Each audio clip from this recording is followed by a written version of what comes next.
we got to change to a mindset shift. We got to look at the reason why we joined the gym. And at this point, we're probably going to need to reassess our ultimate why. All right, so I wanted to kind of walk through what I've seen as the basic life cycle of a member who joins Coyote.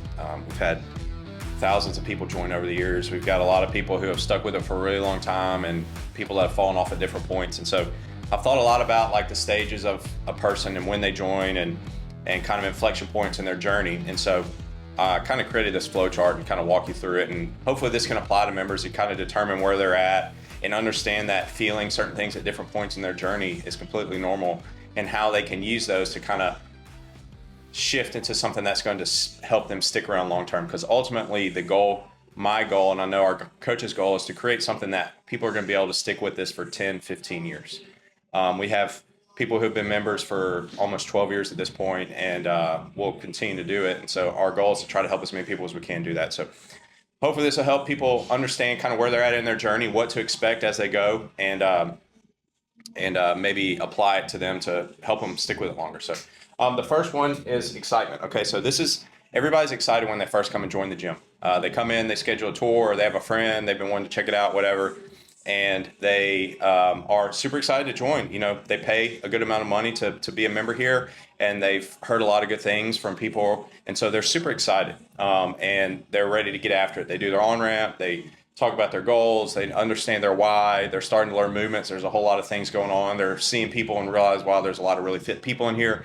I'm really, really, really excited. Okay, so that's kind of across the board. Pretty much everybody is in the same boat when they first join. Okay, so you can think about this flow chart. Every major era, every era is kind of like a major inflection point. And this, what I mean by inflection point, is a point where some people will leave or fall off or quit coming. Okay, so every era is a big choice in being aware that this is a point when we need to be mindful that this could be an opportunity where either I can dig deep and keep pushing, or maybe I'm going to want to quit. And so understanding where you're at and understanding that each major inflection point is it. So the first era, you know, there's just some people, they come in, they can never get in a routine, they can't get consistent, they don't come enough to see progress, and then they just kind of fall off.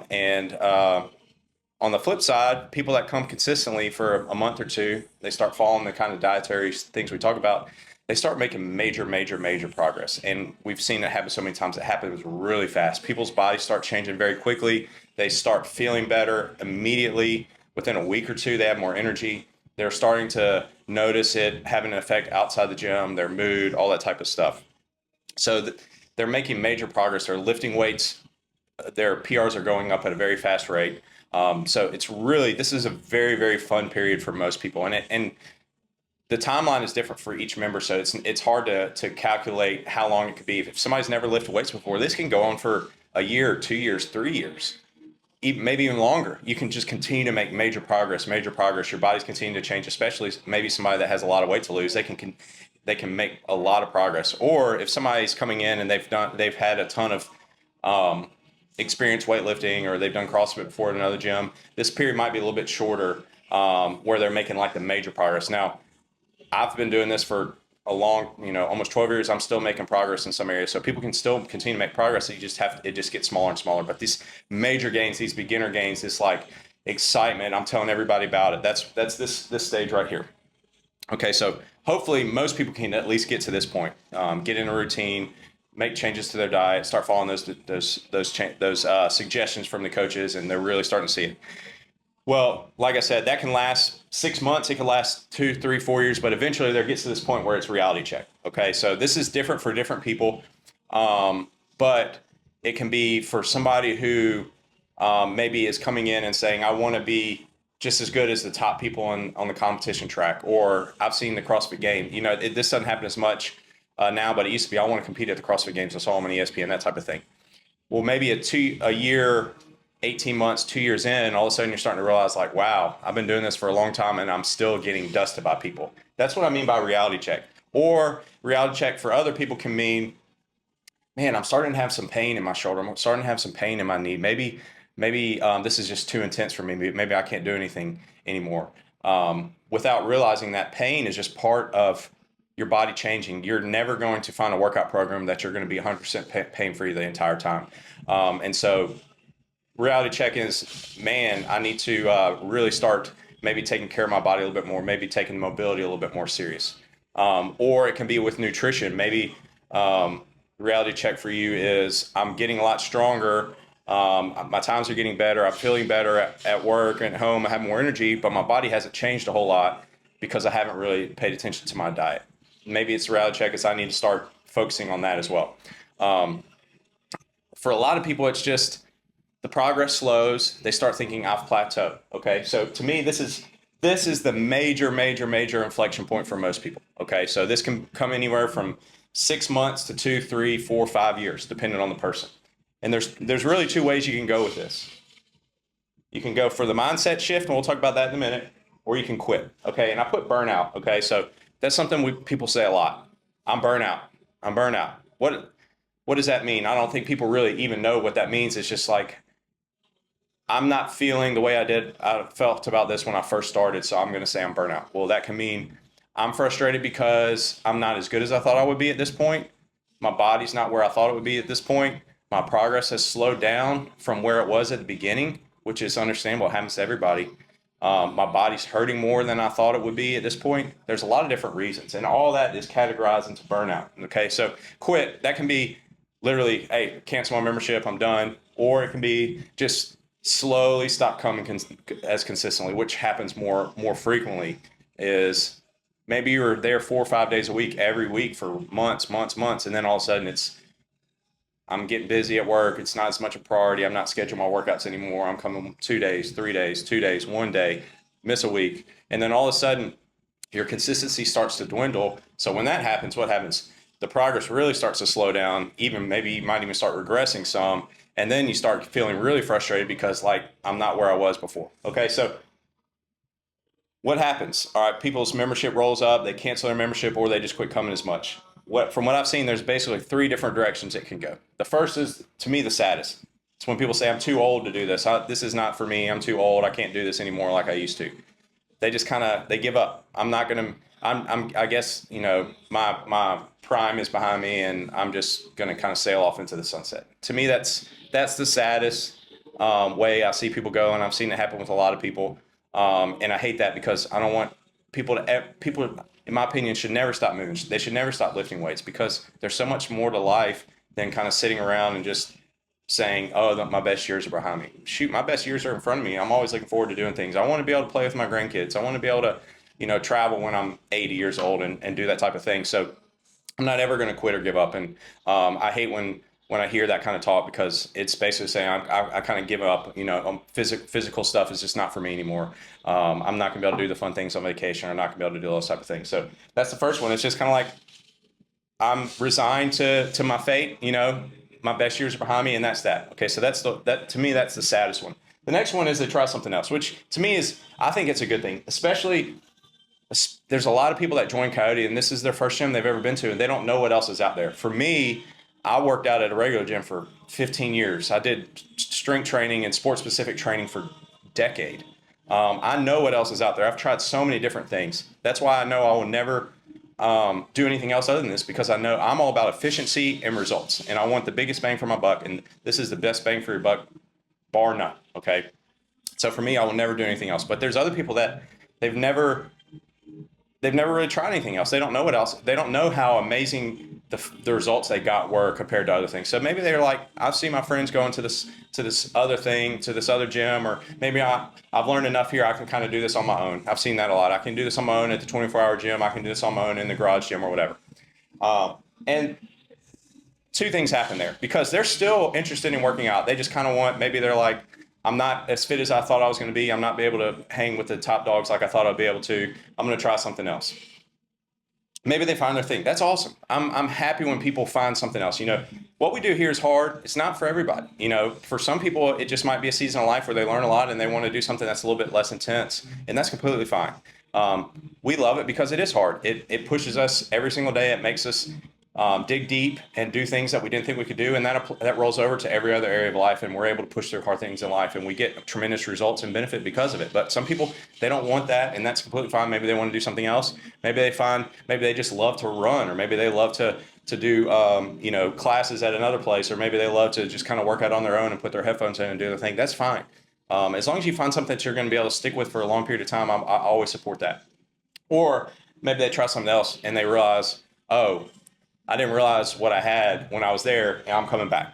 And those people typically, they don't ever leave again. And I've been around the block enough times to know those people, they want to try other things because they never really tried anything else, and then they come back and then they're going to stick around because they've kind of seen what else is out there, and they know there's nothing I'm going to do that's going to be able to get the results here. Okay, so that's kind of the second thing. And like I said, I always support people try. When people say I'm going to go join this other gym, I'm always like, you know what? I hope you really like it. Good luck, and you're always welcome to come back here anytime. Okay, if you ever have any questions or anything, I'm more than happy to answer them or whatever. I still talk to former members all the time, and they'll ask questions about things, and I'll give them advice and wish them all the best. So that's option number 2. Option number 3 is they kind of just stop working out, kind of quit coming consistently, get out of the routine, and then when you see them around town, they're like, man, I never should have quit. I'm coming back. But what's stopping these people? They know it's going to be hard. They realize the hardest part for them is they remember where they were before they stopped, but now it's been 6 months, 12 months, 18 months, and they know how much work it was to get there and how much work it's going to take to get back. So they're procrastinating joining. They're pushing it off. They're like, I'm going to come back. I'm going to come back. There's so many people that have told me I'm going to come back. And a lot of them do come back, but a lot of times it takes 3, 6, 9, 12 months for them to come back. And I'm like, man, you should have joined the first time I saw you when you said you were going to come back, because think where you were. Yeah, I know. You know, they just kind of, they know it's going to be hard. So for these people, never should have come back. This is what I tell you. Get back in the door. Don't worry about your score for a month. Okay, come in, check the box, do the sweat, do the light version of the workout. Just make your priority. I'm going to come 20 times the first month or 16 times or whatever it is. And I'm going to be on the committed club or the super committed club for the first month. And all I'm going to do is come in and check the box. I'm going to do sweat every day. I'm going to do super lightweight every day. I'm just going to get back in the routine. And then at that point, once you feel like I've developed that habit, then I can kind of start building off of it and trying to get some of that fitness back. But you'll be amazed by how much comes back just by showing up. Okay, so stop. Don't even get on sugar WOD. Don't even worry about it. If that's something that really bothers you, just come back in, make your priority for the first month your consistency and scheduling those workouts. So that's what I tell these people. The longer you wait, the harder. Number one, the harder it's going to be to join back, and number 2, the more you would have wished you would have joined sooner, because you could have gotten back there quicker. So that's kind of the three ways when people quit or leave the gym. Okay, so going back up to reality check. The other option, and this is what we always try to encourage people, we got to change to a mindset shift. We got to look at the reason why we joined the gym. And at this point, we're probably going to need to reassess our ultimate why. Okay. For me, when I first started CrossFit, I fell in love with it because I wanted to compete. I love the competition aspect of it. I played team sports my whole life. I was like, this is really cool. I can do something where it's just me and it's all on me and how much work I do. Well, I loved that, and that drove me for 6 years. Well, eventually I got to the point where I was like, I don't really want to compete anymore. So then all of a sudden it was hard for me to work out, because I'm like, what am I doing spending this time working out because I don't have that goal anymore? Well, that's when the mindset shift had to occur. And it could have been easy for me to say, you know what, screw this. I'm not what I used to be anymore. I'm going to try something else. But instead of doing that, what I did was I said, you know what, I got to change the reason why I work out. And then I started thinking about all the people I'm having an example on. I'm thinking about, I was dating my current wife at the time. I knew I was going to marry her and I was going to have kids down the road. I want to be healthy and set a good example for my wife and for my kids. And I want to be fit and strong to be able to enjoy my life without having to worry about limitations. Okay. That became my new why for why I showed up at the gym. And all of a sudden, working out got really fun. It went from being stressful, I was nervous all the time about the workout, I would be pissed off if somebody beat me in the workout, to as soon as I started making that change, all of a sudden it was fun, because dude, I get to go and hang out at the gym with like-minded people who are pushing themselves and doing something hard because they know it's going to help them get better. And I'm going to push myself and do something really hard, and then I'm going to feel good the rest of the day. And I know it's going to benefit me for today, tomorrow, and the rest of my life. And all of a sudden working out was fun again. I fell in love with it like I had when I first started CrossFit way back in 2010, because I wasn't so attached to the score on the leaderboard, what place I got in sugar, what. Sure, I like to run my mouth and talk smack for fun. It's always that makes it fun for me. But I'm not obsessed over if what place I got on the leaderboard, or how I did on the workout, or if I didn't do as good as I thought I could, or if I'm not lifting as much as I'm probably never going to PR any of my lifts ever again, and I'm completely fine with that, because that's not the reason why I do this anymore. The reason why I do this is because I know it's helping me in every other area of life. And shoot, it's fun. I enjoy it. I enjoy being around these people who are coming in and do something hard, something fun. So with that mindset shift, all of a sudden you find sustainability. And that is what is the most important thing. That's what's going to keep you coming back for 10, 15, 20 years. I've been doing CrossFit since 2010. It's 15 years. I think August is my 15th anniversary of doing it. I will continue to do it for the rest of my life, because I've been able to find that sustainability. I know a lot of people who I used to compete against who quit because they didn't know how to flip that switch from beating yourself into the wall every single day because you have a goal to make it to regionals or to the games or whatever it is, to now I'm doing this to be healthy and fit. And if you can't make that switch, you're never going to be able to find sustainability. So for me, every single week, I have a minimum number of workouts I try to get. I have physique work that I try to do. I have mobility work that I try to do. But you know what? If something comes up and I feel bad, or I get sick or whatever, and I miss a day or two, that's fine. I move on to the next week. But I found something that's sustainable for me. And every week, every month, every year, I think to myself, can I continue to do this for an extended period of time? Could I keep this pace of working out for 6 months, for 12 months, for 18 months, for 24 months, for 5 years, for 10 years? Can I keep this pace of eating for 10 years? If not, then I'm doing too much. I need to back off, because my goal ultimately is for the long term. And if I can't do this long term, then I'm setting myself to get back over here to feeling that burnout, because I'm doing too much and I can't. It's not sustainable. So the only way you're going to get to this is the mindset shift, okay, to sustainability. So I encourage you, if you're watching this, if you're listening to this, if you're thinking about it, think about where you are on this flow chart, and think back on your journey. Think about those stages for you. And you might not have consciously made these decisions or made these mindset shifts or whatever, but you did if you're still coming to Coyote. So kind of think about where you're at in your journey, what you need to do to change. Talk to a coach about it, and you'll be able to do this for well over a decade, 2 decades, 3 decades. Ultimately, we want people to be here for the rest of their life if they want to, because we want people to find something that's sustainable for them, that helps them improve their quality of life and get in the best shape of their life at their own pace in a supportive community, no matter what phase of life they're in.